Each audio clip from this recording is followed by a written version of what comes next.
Les sorties consécutives de Batman et Joker Deadly Duo de Marc Silvestri, numéro 1 des ventes comics depuis 10 jours. Et cette semaine, deux Batman Spawn absolument inédits, Todd McFarlane et Greg Capullo, mais également deux Batman Spawn 1994, la réédition des deux épisodes de Batman Spawn, les deux premiers crossovers par Todd McFarlane, Frank Miller, Klaus Johnson et bien d'autres encore.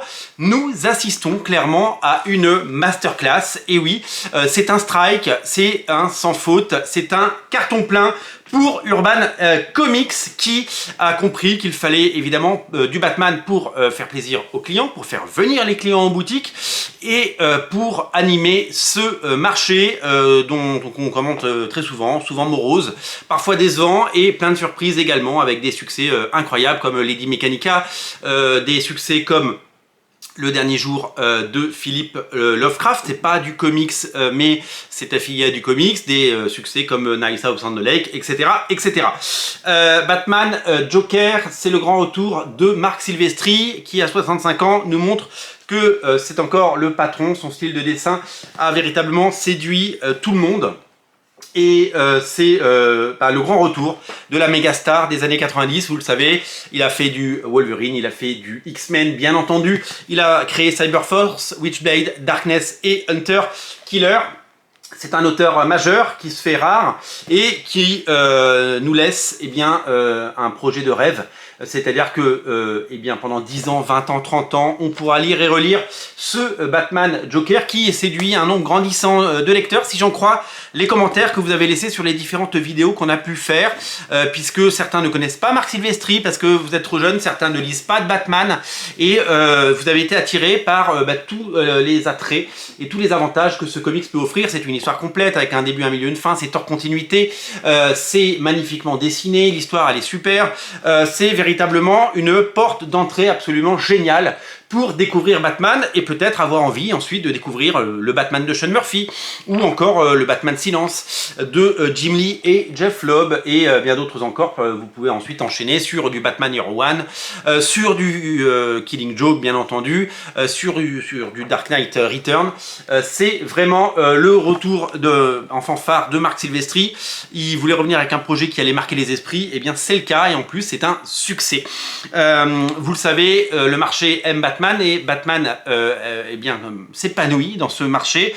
C'est très important d'avoir des titres qui marchent pour animer les rayons, pour animer les librairies et pour faire en sorte que les libraires, où qu'ils soient, aient envie de proposer du comics, parce que les comics, vous le savez, on n'en trouve pas partout, on en a parlé plein de fois, c'est très difficile à trouver. Je pense qu'un titre comme Batman et Joker a sa place dans les librairies classiques, dans lequel il y a un petit rayon BD, et dans ce petit rayon BD, il y a un petit rayon comics. Si vous êtes libraire et si vous proposez ce Batman Joker, il y a des chances que ça intéresse votre lectorat et que certains curieux puissent se laisser tenter par ce récit. Alors vous le savez, Urban Comics attend chaque fin d'année pour sortir cette artillerie lourde, mettre en place et mettre en avant un gros titre Batman. C'est souvent celui qui est sorti l'année d'avant aux États-Unis, donc peut-être que l'année prochaine on aura le Gargoyles of Gotham, magnifique, de Raphaël Grampa. Nous aurons peut-être d'autres récits à suivre, parce qu'il y en a plein qui sortent aux États-Unis, et par le passé, vous le savez, nous avons eu des choses incroyables comme le Batman Damned et plein d'autres titres du Black Label, avec les Batman de Sean Murphy en tête. Il y a 3 volets, vous le savez, plus un one-shot consacré à Harley Quinn, et c'est vraiment une saga qui fait date, et c'est une saga que vous aimez. On pensait que Urban allait frapper fort, et il aura fallu attendre une semaine de plus pour découvrir Batman et Spawn. Donc je vous l'ai dit, le nouveau crossover qui est scénarisé par Todd McFarlane et dessiné par le fabuleux et flamboyant Greg Capullo.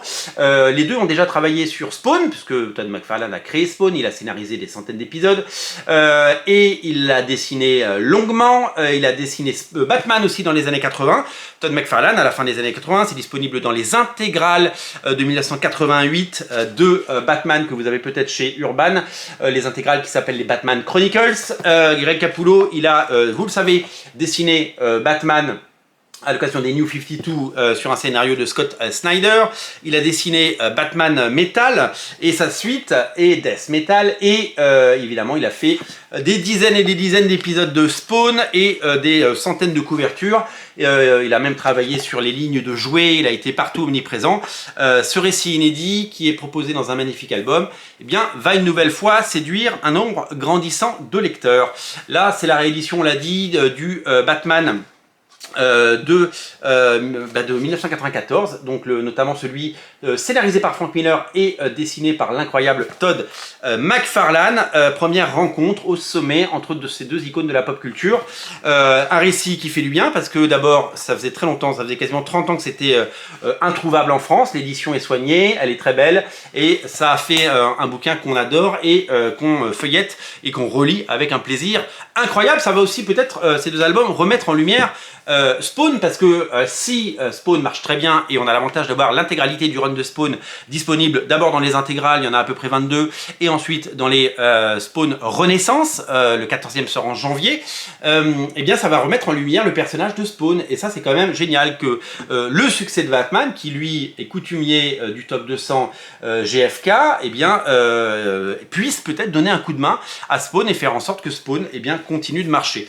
À l'occasion de Batman Spawn, vous le savez, il y a eu des variantes de cover absolument sublimes, notamment celle-là, qui est tout simplement géniale.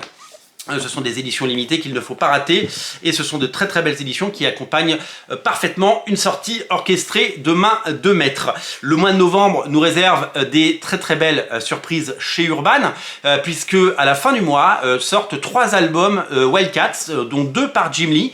L'intégralité des épisodes de Wildcats, la série créée par Jim Lee en 1992, arrive en 2 albums, les Wildcats Origins, et puis la semaine suivante sortira le Wildcats d'Alan Moore, dessiné par Travis Charest. Pareil, ça va être un énorme moment. Donc si vous êtes fan des années 90, si vous êtes fan de ces artistes, Jim Lee, Marc Silvestri, Greg Capullo, Todd McFarlane, ces artistes qui ont évidemment fait rayonner les comics pendant longtemps, et ces artistes qui ont longtemps été décriés. Moi, depuis que je lis des comics, j'entends et je lis des gens qui disent du mal des années 90 et qui vraiment ont la dent dure contre cette époque où la créativité était au rendez-vous, où les ventes étaient au sommet, où les dessinateurs étaient rois, et où on en prenait plein les yeux, et il y avait cette envie d'aller en boutique de la part du grand public et d'acheter ces comics. Ça s'est perdu en cours de route. Les comics ont oublié que c'était un art populaire et qu'ils pouvaient le redevenir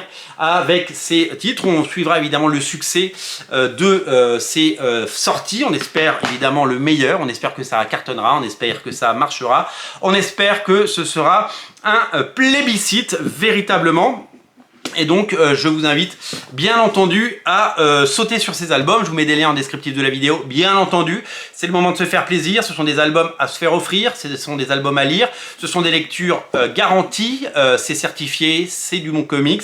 Un grand merci à Urban de nous proposer des titres de qualité et de nous proposer ces titres. J'ai hâte d'avoir les Wildcats entre les mains, je peux vous le dire. Je trépigne d'impatience parce que j'ai véritablement envie de les découvrir et de les savourer. Voilà, je me souviens que Erik Larsen disait il y a une quinzaine d'années maintenant sur les réseaux sociaux que c'était la meilleure période pour lire des comics parce que tout était réédité. C'était l'avènement des omnibus aux États-Unis. C'était il y avait les bouquins étaient pensés pour être édités une première fois puis réédités en album, en TPB, en deluxe, et il disait c'est génial parce que si vous êtes un vieux collectionneur, vous pouvez avoir bien des choses du passé magnifiquement rééditées. Si vous aimez les comics récents, eh bien ils font tous l'objet de belles éditions aux États-Unis ou en France. Et ben il a une nouvelle fois, il a raison, Erik Larsen. On peut reprendre ces mots mot pour mot parce que aujourd'hui, on a de la chance d'avoir en 2023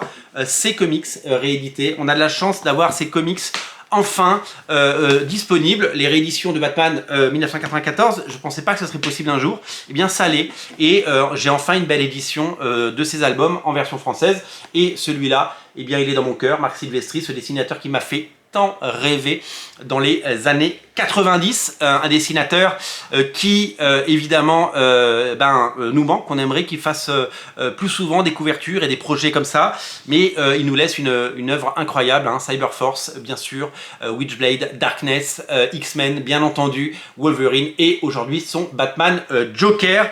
Il a œuvré pour rendre les comics populaires et je pense que ce type de récit peut aider à évidemment faire en sorte que de plus en plus de gens lisent et découvrent les comics. Voilà, je vous invite véritablement à craquer pour ces ouvrages. Et, en tout cas, il y a beaucoup de bonnes choses à lire. Donc si vous allez en boutique aujourd'hui, on est samedi, eh bien faites-vous un énorme plaisir. Faites chauffer la carte bleue parce qu'il y a vraiment des comics incroyables en ce moment chez votre libraire. Salut!